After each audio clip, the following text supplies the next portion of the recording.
All right, let's dive into Melania, the memoir by the former First Lady Melania Trump.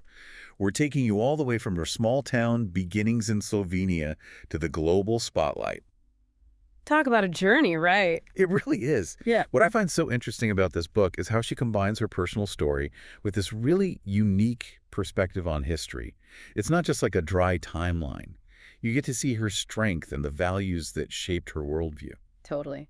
And you'll hear about her growing up under communism, her modeling career, and a side of Donald Trump that, honestly, we don't see that often. Plus, we'll get into the White House controversies and how she dealt with that constant media attention. It's like a political thriller, a fashion documentary, and a self-help book all rolled into one. I love that. We're going to pull out those nuggets of wisdom, like those aha moments that you can use in your own life. Exactly. It's like getting advice from a friend who's been through some seriously crazy stuff. Right. So are you ready to journey from communist Slovenia to the heart of New York City? Let's do. All right, let's set the scene. Melania's childhood in Sevnica, a small town by the Sava River. Think cobblestone streets, rolling hills, a world away from the glitz and glamour she'd later experience. It's important to understand this background because it really did have a huge impact on her outlook. Growing up in communist Yugoslavia, she experienced a world where, individual aspirations often clashed with the realities of a controlled society. Yeah, I can't even imagine. Her father was investigated just because he was successful in the automotive industry. Like, can you imagine how that would affect ambition? Wow. That's a huge reality check. And it's the opposite of what you see online today with all the hustle culture stuff. Back then, standing out could actually be dangerous. But even within these limitations, Melania found ways to express herself creatively. Remember, her mom was a pattern maker. And Melania actually had her first modeling gig at age 6, showing off her mom's creations. I bet she was rocking that runway even then. Oh, for sure. That early exposure to fashion plus her mother's influence really lit a fire in her. Sometimes those early experiences, even the small ones, can turn into lifelong passions. It's true. It's like those choose your own adventure books. Except life doesn't always give you a clear path. But sometimes those detours take you to the most amazing places. Speaking of detours, here comes a big one. At 17, she's waiting for her mom outside a fashion show, and she's discovered by a photographer. Talk about being in the right place at the right time. Classic story, right. But she also had that it factor, even as a teenager. That chance encounter launched her from Sevnica into the world of modeling, starting with a photo shoot for a Slovenian magazine. What a whirlwind. I know, right? It's like one of those before they were famous stories. But instead of flipping burgers, we're talking high fashion in Slovenia. And get this, while her modeling career was taking off, she was also getting a degree in architecture. Talk about ambition. That's often overlooked. But it shows a really practical side of her. She knew how important education was. It reminds us not to judge a book by its cover, right? Exactly. She's not just a pretty face. But like any good story, there's a twist. Even with a modeling contract in Milan, she kept studying in Ljubljana. Then she enters a modeling contest, wins, and lands a movie role. Plot twist. That wasn't just luck. It showed how successful she was becoming. It made her think about her path, and she went all in on modeling. Like leveling up in the game of life. And remember, this is the early 90s. No Instagram fame, no shortcuts. Melania built her success the old-fashioned way, going to castings, networking, and constantly proving herself. And that experience gave her this incredible work ethic and a sense of self-reliance that would be so important later on. By 1992, at 22, she signs with this prestigious agency in Milan run by Riccardo Gay. The big leagues. Right in the heart of European fashion, working with the best photographers and designers. Okay, now we're talking. Riccardo Gay was like the Simon Cowell of the modeling world, known for his incredible eye and only representing the very best. But Melania is honest about the fact that the industry wasn't all glitz and glamour. She talks about constant rejection, the pressure to fit in, and having to be tough. It reminds you that even in a world focused on beauty, there's a lot of hard work behind it. Absolutely. It's a good reminder, especially today, because social media doesn't show the whole picture. It makes success look easy. But Melania's story shows us that everyone faces setbacks. And it's how we overcome those setbacks that matters. So true. It's like that saying, what doesn't kill you makes you stronger. But in this case, it's more like what doesn't book you makes you fiercer. Yeah. And back then, the industry was all about that super thin look. So Melania, with her more statuesque physique, focused on commercial modeling and print work. It suited her perfectly. She knew her strengths and played to them. Another great lesson for all of us. For sure. It's about knowing what makes you special and finding your place, even when there's a lot of competition. By the mid-90s, Melania was a star in Europe, traveling for shoots, on magazine covers, working with famous photographers. Then she meets Paolo Zampalli, who convinces her to give New York City a try. Okay, so picture this. It's 1996. Melania arrives in New York City with 2 suitcases and a dream. The city was a melting pot of cultures, a fashion hub, and the place to be if you were ambitious. It was brave of her to step into the unknown like that, but she'd already shown that she wasn't afraid of challenges. She describes those early days as a whirlwind of castings, test shoots, and trying to figure out this completely new environment. Right. It's a classic fish out of water story, but with a high fashion twist. Imagine her walking down Fifth Avenue with her portfolio, making a name for herself in a city that never sleeps. You can just picture it. It shows her drive and how determined she was. And it's here, at a Fashion Week party in 1998, that Melania meets someone who would change her life forever, Donald Trump. And remember, this is before The Apprentice, before politics. Donald was a real estate mogul, a huge name in New York, and, well, quite a character. Definitely. All right, we'll leave it there for part 1. But before we go, if you're loving this deep dive and want more awesome book breakdowns, make sure you subscribe to the One Book a Day YouTube channel. And if you're hooked on Melania's story and want to read the whole memoir, you'll find a link in the episode description. We'll be back soon with part 2, where we'll get into Melania's whirlwind romance with Donald, their journey to the White House, and all the controversies. Stay tuned. Welcome back to our deep dives into Melania. Last time, we left off with Melania meeting Donald Trump at that New York Fashion Week party. What a moment, right? 1998, the 90s fashion scene in full swing, and Donald was, well, Donald. He was definitely a big personality. And Melania's really open about their connection. She talks about him being charming, attentive, making her feel special.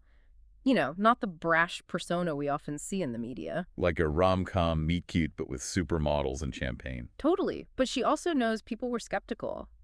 Given Donald's reputation and, well, he was still with someone else when they met, she addresses those doubts directly, saying that their connection was more than just superficial. It's like she's saying, I'm not naive, I saw the tabloids, but there was something real there. And sometimes those unexpected pairings turn out to be the most interesting. Right. And don't forget, this was before social media blew up. They could keep things private for a bit, avoiding the constant spotlight. It's like a different world, right? Celebrities could actually have some privacy. But of course, it didn't last forever. Their relationship goes public. And suddenly, Melania's in this world of paparazzi, red carpets, and nonstop media attention. This is a big moment because it really tests her resilience. The modeling world was nothing compared to this media frenzy. Every outfit, every look, every public appearance was analyzed. It's like going from karaoke night to headlining Coachella. Right. The pressure is intense. But Melania handles it with such grace. She doesn't get into public fights, doesn't try to steal the show. She's composed, even when faced with tough questions or bad press. It's fascinating how she does that. She's not just being quiet or passive. She's strategic, playing the game her way. And this is also when she's building her own brand, launching her jewelry line and that skincare business. She wasn't content with just being Donald Trump's girlfriend. She had her own thing going on and creating a skincare line in a world obsessed with youth and beauty. That takes guts. Totally. It shows her entrepreneurial spirit and her ambition. And that drive is about to face an even bigger challenge because in 2004, Donald proposes. With a 15-karat emerald-cut diamond, no less. Talk about bling. Right. And the wedding. Peak Trump extravaganza. Yeah. Star-studded, over the top, all over the tabloids. A Dior gown by John Galliano, a reception at Mar-a-Lago, and a guest list that reads like a who's who of the rich and famous. Like a fairy tale wedding, at least from the outside. But behind the scenes, a new chapter is starting. In 2006, Melania becomes a mom, welcoming their son, Barron, into the world. This is where we see her priorities shift. She talks about wanting to create a stable, loving home for Barron, even with her crazy, chaotic life. It's something a lot of parents can relate to, right? Balancing personal goals with raising a child, especially when the world is pulling you in so many directions. And for Melania, that balancing act is about to get even tougher, because in 2015, Donald decides to run for president. I don't know about you, but I did not see that coming. Nobody did. It was a huge shock. And for Melania, it meant stepping onto a whole new stage. What a twist, right? Right. From fashion shows and charity galas to campaign rallies and political debates, it's like trading in those designer heels for a pair of practical flats. Totally. Melania talks about the whirlwind that followed, The constant travel, the media scrutiny, the pressure to present a united front. And remember, this is the age of social media. Every word, every gesture is magnified and Oh, overanalyzed. for sure. And then there was that plagiarism incident at the Republican National Convention. A total PR disaster. Melania doesn't avoid it in the book. She talks about the hurt and embarrassment she felt, being accused of something she says she didn't do on purpose. It shows how quickly your image can be ruined, especially in the public eye. It's like hitting reply all on an email that was meant for one person. Major cringe. Right. But Melania had to deal with that on a global scale. And that wasn't the only controversy during the campaign. There were those nude photos from her modeling days, clearly meant to damage her and Donald's campaign. Melania addresses it head on, talking about how views on nudity are different in Europe and the US. It's a good point. It shows how context can be lost online. Something that's art in one culture can be used as a weapon in another. Absolutely, and Melania doesn't just sit there and take it. She sues the people who published the photos without her permission, and she wins. Good for her. It reminds us that we have the right to control our own stories, even when others try to exploit or twist them. And this experience really fuels her passion for protecting children, especially from cyberbullying. It becomes a driving force behind her Be Best initiative as First Lady, focusing on children's well-being, online safety, and fighting the opioid crisis. Okay, I'll admit, the name Be Best did raise a few eyebrows. It sounds a bit like a middle school motivational poster. I know, right? People made fun of the name. But Melania defends it, saying it's simple and direct. Like, look, I'm not trying to be a poet here. I just want to encourage good behavior. Exactly. But beyond the name, the initiative tackled some serious issues. Issues that are even more important today. Cyberbullying, social media addiction, the opioid crisis. These are huge problems affecting families everywhere. Be Best might not have solved everything, but it definitely brought attention to these problems. It's true. Awareness is the first step towards change. And you have to give her credit for tackling these tough issues. It wasn't just about planting trees or hosting fancy lunches. And she was doing those things too. Right. She was balancing the traditional First Lady stuff with things that were important to her. And she was dealing with the unique challenges of being First Lady in the age of social media, where every move is scrutinized and shared instantly. Talk about pressure. It's like living in a 204/7 reality show, but with way higher stakes. And Melania doesn't sugarcoat the difficulties. She talks about feeling overwhelmed, the lack of privacy, always having to be on. It's a lot to handle, but she also acknowledges the good things that came with the role. The platform to speak up for causes she cared about, the chance to travel the world and meet amazing people, the opportunity to make a real difference. It's that classic dilemma. Fame and fortune come at a price. But Melania seemed determined to use her platform for good. Definitely. Her trips abroad are a good example. She describes going to Africa, visiting schools and orphanages, meeting local communities. Those experiences clearly affected her deeply, especially visiting Cape Coast Castle, a powerful reminder of the horrors of slavery. It's like those moments of human connection, seeing the struggles and strength of others. They seem to ground her. I think so. And then there were those high-profile diplomatic meetings, meeting the Queen, having tea with Madame Peng Liyuan in China, navigating those sometimes awkward moments with other world leaders. It's like a crash course in international relations, with Melania as our guide. Absolutely. But back home, things were getting more intense politically. Right. The 2020 election was coming up, and then the pandemic hit. Right. Melania describes those first few weeks of uncertainty, trying to understand the virus, and encouraging safety measures like wearing masks. Those early days of the pandemic were so strange. The panic buying, the sourdough bread baking, the endless Zoom calls. I know, right? Now imagine dealing with all that while also being the First Lady. Exactly. It was a crazy time.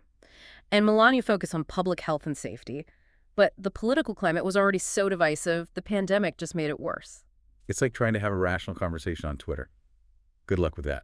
Right. Melania talks about the political attacks, the impeachment trial, all the negativity surrounding her husband. She's frustrated with the media. She feels like they were unfair, and she talks about how it affected her family. It shows that even in the highest office, personal life and politics are intertwined. And then the 2020 election happens, the disappointment of the results, moving out of the White House.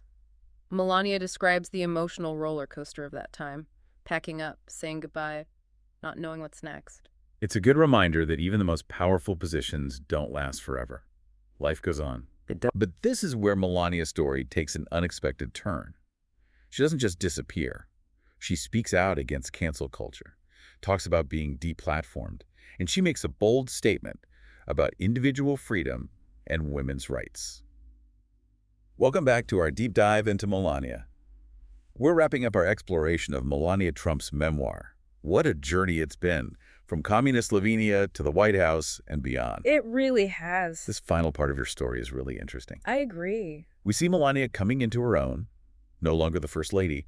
She's finding her voice. Yeah, and speaking her mind, Yeah. even when it goes against what people expect. It's like she's finally shedding that Melania mystique and ready to be candid. And let's be real, some of her views might surprise people. She tackles those hot-button issues head-on. Cancel culture, freedom of speech, even abortion. This is where the book gets really thought-provoking, because it starts a conversation about individual liberty, especially in a world that's so divided. For sure. Melania argues that we're too quick to silence people we disagree with. Oh. That we shut down debate instead of having real conversations. It's like she's saying, hey, we don't have to agree on everything, but can we at least talk about it without all the name-calling and online drama? Okay. It's a message that a lot of people can relate to, especially today. Totally. And then there's the FBI raid on Mar-a-Lago. It's like something out of a movie. But this time, it's happening to the former First family. Melania describes the shock, the feeling of being violated. And she draws parallels to her father's experiences with surveillance back in communist Slovenia. It's a powerful moment in the book. It clearly affected her deeply and made her even more concerned about government overreach and losing individual freedoms. It's a reminder that we need to be careful to protect our rights. Absolutely. And hold those in power accountable, no matter what our political beliefs are. Exactly. And Melania doesn't hold back when it comes to criticizing the media. She talks about how they portrayed her and her family. She calls out the bias, the inaccuracies, the constant negativity. It's a reminder that we should be critical of what we read and see, to question the narratives that are presented to us. And to seek out different perspectives. Like, don't believe everything you read on the internet. Right. But in this case, it's more like, don't believe everything you read in the headlines. For sure. And through it all, Melania is fiercely protective of her son, Baron. She talks about trying to shield him from the negativity, putting his well-being first, and teaching him to be kind and resilient. It's something that all parents can understand. Trying to raise kids in a world that can feel so harsh. Exactly. It's like building a safe haven in the middle of a storm. And even though Melania's life has been far from ordinary, her experiences as a mother are relatable to everyone. Absolutely. And that's what makes her story so captivating. It's not just about the glamour or the politics. There's a human element that connects with us all. It's about finding your voice, overcoming challenges, and staying true to yourself, even when the world is watching and judging. Beautifully said. So, as we wrap up this deep dive into Melania, what are your key takeaways? For me, it's Melania's resilience, her willingness to challenge the status quo, and her commitment to using her platform for things she believes in. I totally agree. It's a reminder that we all have the power to shape our own stories, to speak our truth, and make a difference, even when things are tough. And if you're looking for more insightful book breakdowns, check out the One Book a Day YouTube channel. And if you want to read Melania's story for yourself, you'll find a link to buy Melania in the episode description. Until next time, keep learning, keep questioning, and keep diving deep